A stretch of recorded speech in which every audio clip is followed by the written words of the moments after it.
We're in a brief sermon series through the month of May entitled Sacred Mountains of the Bible. 4 mountains that are places of grace, specific places of grace where Jesus' teaching and the experiences of his disciples were profound and transformative. And if there was ever a gathering of people who understood the place of grace of mountains, certainly it would be here in Telluride, people who love this place and love the mountains. We understand that place is grace, and the grace of these mountains conveys something very special to us, as it did back then to Jesus' disciples. Now, the mountains in Israel are nothing like the grandeur of the Rockies or any of the higher mountains around the world, but they do still convey extraordinary experiences. And last week we looked at the mountain of Sinai, where Moses received the 10 Commandments. And more than the 10 Commandments, he received a significant teaching and revelation, which we won't get into, but we can just say that that's where the 10 Commandments in the story of Israel emerged. And that experience of the people of God camping out for several months at the base of Mount Sinai in the wilderness was very important to the Israelite people. They received their sense of community and their sense of covenant with God and their law from God. If you ask any faithful Jewish person today, what is the second most special event in the life of the formation of Israel? Certainly the first would be the Passover, leaving Egypt, but the second would be receiving the law on Mount Sinai that formed them as a community. Extraordinary events that happened. This week we look at Mount Beatitude. It's really not a mountain. It's about 700 feet above the Sea of Galilee near a little village called Capernaum, right where Jesus made his headquarters of his ministry. It's a gorgeous place. It's more like a rolling swell of a hill, but it has a gorgeous view to the north of Mount Hermon, which is a tall 12,000 foot snow-covered peak, and it looks across the sea to Syria, the chalky cliffs of Syria, and of course the blue azure of the Sea of Galilee. It's a beautiful setting then and now, and lots of people could have sat down in the field and heard his teaching and preaching. And that's indeed what he did. I paired these two mountains together because on Mount Sinai we received the 10 Commandments, which is so formative for Jewish understanding of my relationship with the transcendent Almighty God, symbolized by the holiness of the mountain and the smoke and the fire and the thunder and all that, a theophany, an appearance of the Almighty God. But if you contrast the 10 Commandments to the 9 Beatitudes, you see something extraordinarily different in Jesus' teaching. Not to take away from the importance of the 10 Commandments, but to complete and come to their fullness of expression in the Beatitudes. I don't mean to be derogatory in any way, but everything is developmental. Everything starts out as a seed and grows. In the same way, our understandings of God start out as a seed and grows. God didn't start out with Jesus. That's the flower. God started with Moses on Mount Sinai. That's the seed. The seed of the Decalogue, the 10 Commandments, comes to full fruition in the Beatitudes. And one wonders what still is yet to come in the future. What further revelations will be given by God of what we can be and become as a species. As far as I know, people like to fight over whether the 10 Commandments should be on some statue or some school wall, which is so ironic to me because those same people who want that would never want the 9 Beatitudes on the wall. But the 9 Beatitudes are so much more evolved, so much more expansive of what God is trying to do on this planet than the 10 Commandments.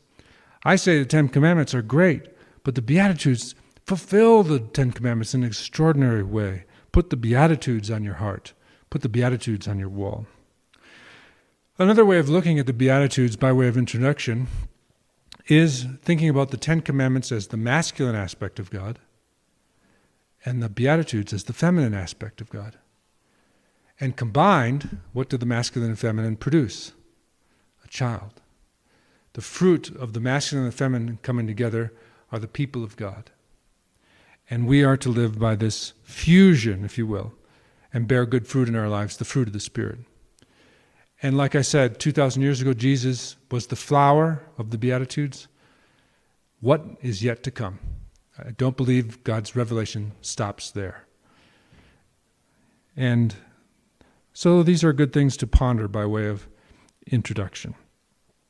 Let's take a look briefly at each of the 9 Beatitudes, and I promise I won't go longer than an hour and 15 minutes. No, but see what one lands for you. And more than anything, I call these states of being, because they're qualities, but they're also states that we can rest in and dwell in and experience for longer periods of our time than a moment. And more than anyone that I have ever seen in my life embody the 9 Beatitudes is my mother and other mothers. Mothers have a way of embodying these qualities in these states. I don't know exactly why that is, but it's something about the nature of giving birth and the sacrificial love that mothers embody on this planet that is so powerful and so important. And that to be a mother, to be a loving, faithful mother, also de facto oftentimes means living in these Beatitudes. That if you were to define what motherhood is in its best, highest form, it would be these Beatitudes. See if that resonates with you as we go through this. The first state of being is being poor in spirit. Now, the word in Greek has this idea of being bent over and begging. But I get this sense of dependency, this utter dependency that I think mothers come to at the edge of their being when they're pushed, and they don't have anything else. They're completely, utterly dependent upon God. They've got no strength in themselves. They spend it all on others, serving others. And in that poverty of spirit, they're given just that one more energy for the next thing they have to do, getting up at 3 a.m. or whatever it might be. To be bent over, humbly dependent. I have no strength of my own, Lord. I'm poor in spirit. It's the essence of motherhood, as far as I can tell. Just giving and giving and giving from their emptiness. The second, and by the way, the gift of that state of being is that they experience the kingdom of heaven. They will experience the kingdom of heaven. What that means is that they will experience a new rule governing their lives. The kingdom of heaven means the reign of something. What is your ruler?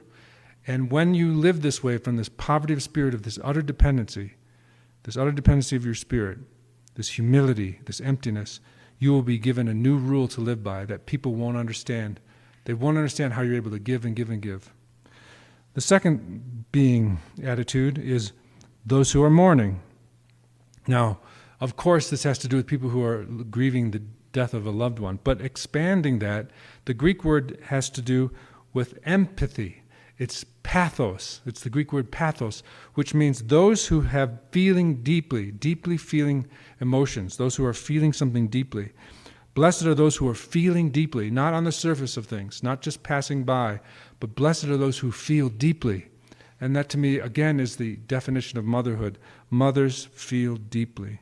The pathos of the children, the pathos of the pain of life and the joys of life.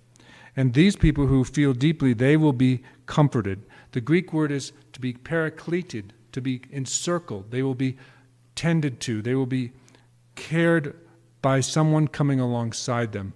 They will be comforted. And I love the word of being encircled. Blessed are those who are feeling deeply, because you will be encircled by a presence that will comfort you in a way you cannot explain or even expect. Blessed are the poor in spirit. Blessed are those who are mourning, who feel deeply. Blessed, the third one, are the meek. Oh, what does the word meek mean? We tend to denigrate the idea of someone being meek. In our culture, being strong is everything. The NFL is the king of everything, being strong and mighty, right? So meekness is not a quality our culture celebrates. We do not have the Super Bowl of meekness. But meekness is a quality that has to do with what we would call, the Greek word is tender-hearted. To be tender-hearted. Blessed are those who are tender-hearted. And even more nuanced to the Greek word is blessed are the open. Blessed are the open and tender-hearted. They're not closed down. They're not shut down. They're open-hearted, tender-hearted. And isn't that the challenge of life, is to stay tender-hearted as a mother? When your children disagree with you, disobey you, turn against you, even make you the enemy. Isn't that the hard thing for mothers? To stay tender-hearted in the face of children who have seemed to have forgotten that they came from you and don't have gratitude for you. To stay tender-hearted, to stay meek versus aggressive. It's so challenging for all of us. And those who are meek, you will receive unexpected blessings. And the nuance of the Greek word is you will receive the power to do. what you're called to do. Blessed are the tenderhearted, for you shall receive the power to do the very next thing that you're called to do. It's so powerful. You don't have to figure it all out. You don't have to plan the next 18 years of their life, just the next thing and the next thing. And you will be given the power to do from that tender-hearted, open place. Fourth, blessed are the hungry and those who thirst for righteousness. This is an interesting one. It's one of the hardest ones for me to interpret. But the essence of the Greek language is, blessed are those who are lacking due to a disruption of justice. Blessed are those who hunger and thirst for righteousness. The nuance there is, blessed are those who are lacking due to a disruption of justice. In other words, something has broken and gone wrong the way it should be going. Justice has not been served. And that happens so often to our children. They are not treated justly. Life is not fair. And those who hunger and thirst for that return of justice, and then these who are hungry and thirsty for justice, God will intervene and make things right. God will intervene and make things right. Perhaps not in the way you might think. You may not get the acceptance letter to Harvard, but maybe you'll get the acceptance letter to the University of Colorado, and you'll meet a mentor there who will then give you a master's degree recommendations to the University of Princeton, or whatever it might be. You don't know what the future holds, so we wait for God to intervene and make things right. Last, one of the wonderful, on this page it is, merciful, blessed are the merciful. And the nuance of the Greek here is, blessed are those that do not keep score. Blessed are those who do not keep score. The merciful do not keep score. Mercy gives, mercy takes away. Mercy shows up in so many sweet dispositions. And to be merciful is to withhold the judgment or the irritation or the criticism. Mercy is to withhold that which they might deserve. But to be merciful is to release your rightful articulation of your complaint and to hold it within your heart. Mercy withholds what is rightfully deserving.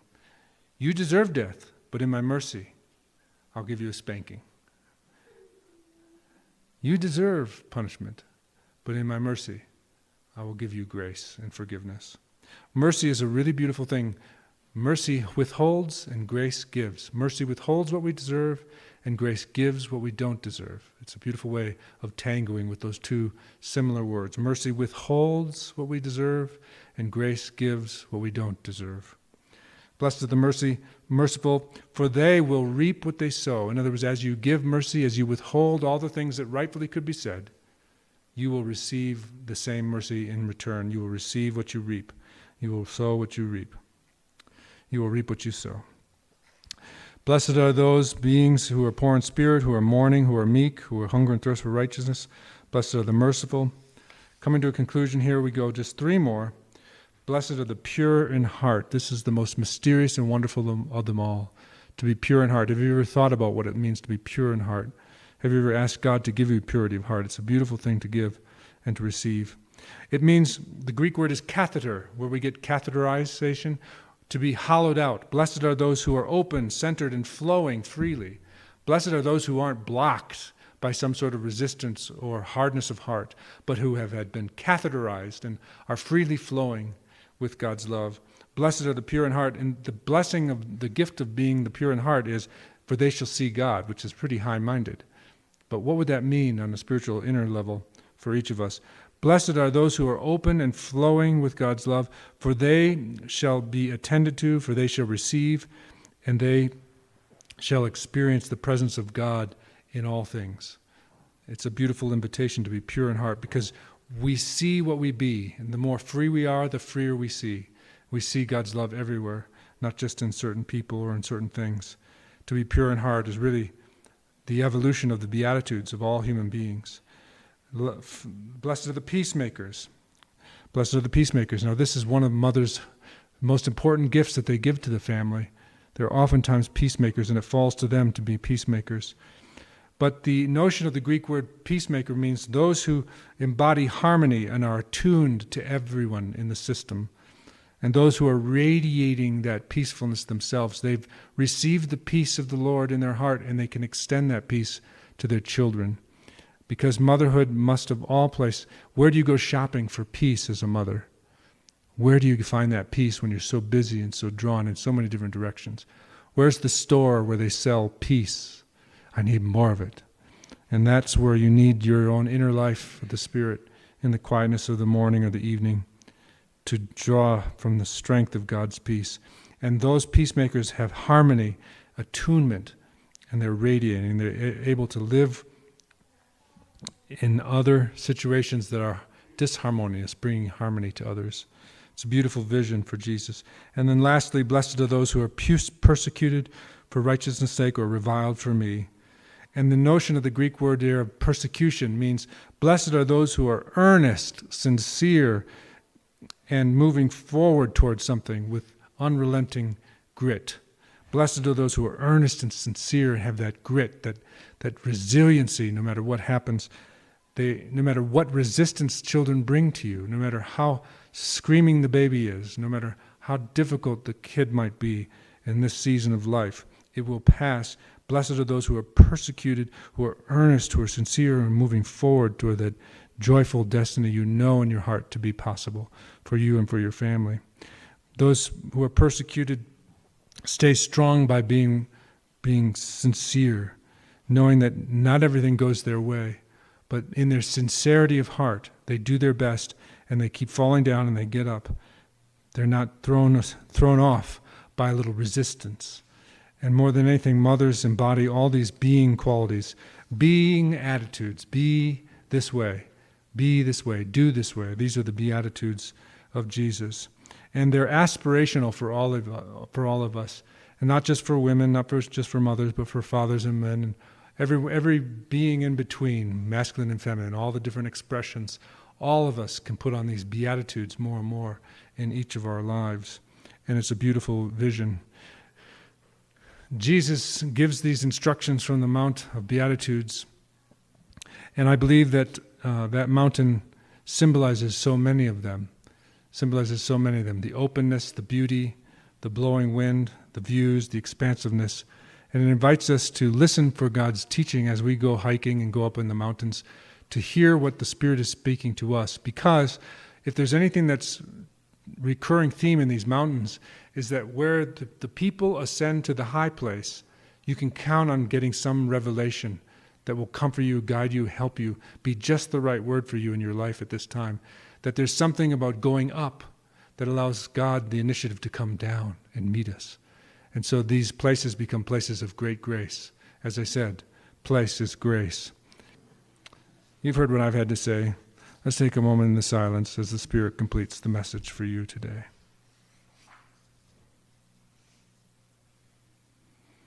Amen.